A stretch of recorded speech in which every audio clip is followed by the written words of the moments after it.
Bonjour et bienvenue dans ce numéro de Top Conso. Aujourd'hui nous allons nous intéresser au smartphone, un objet devenu indispensable pour de nombreux Français et Françaises.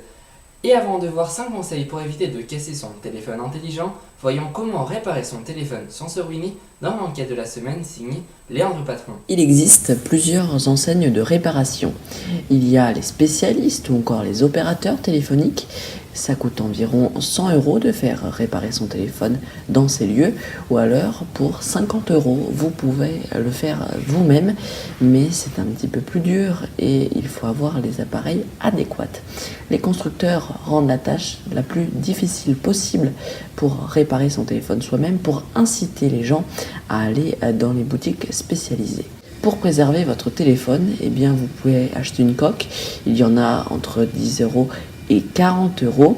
Vous pouvez aussi mettre un film plastique pour éviter les rayures, ça coûte environ 10 €, ou encore des vitres blindées qui coûtent entre 5 et 40 €.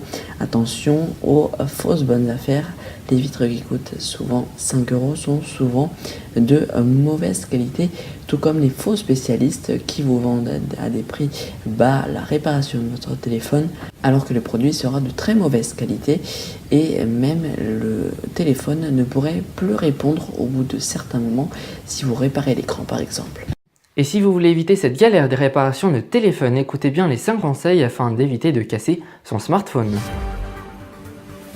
Premier conseil, optez pour une coque avec un rabat, même si ces dernières sont moins jolies que les coques sans rabat, elles vous permettront d'éviter à votre écran d'éclater en morceaux en cas de chute. Second conseil, achetez un écran de protection. Il en existe souvent à des prix raisonnables et permettent souvent de sauver votre téléphone de la fissure. Alors n'hésitez pas, car il faut mieux acheter un écran de protection à 15 € plutôt que racheter un écran à plus de 150 €.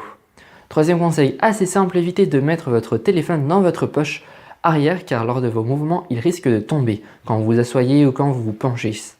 Quatrième conseil, faites toujours attention à bien fermer la poche de votre sac ou de votre veste si vous mettez votre téléphone dedans. Cela évitera les vols planés et autres chutes qui pourraient être fatales pour cet objet que vous chérissez tant.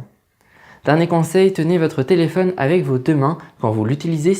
Ça évitera qu'un de vos amis, proches, collègues ou autres donne sans le vouloir un geste dedans sans que vous puissiez le retenir.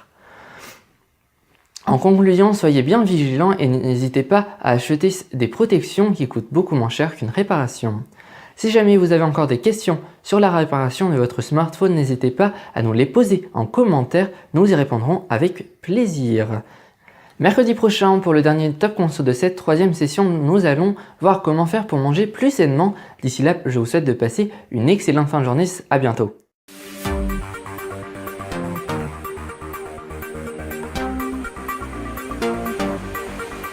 Je vous donne rendez-vous tous les vendredis à 17h45 pour votre flash d'information sur France News Radio. À vendredi.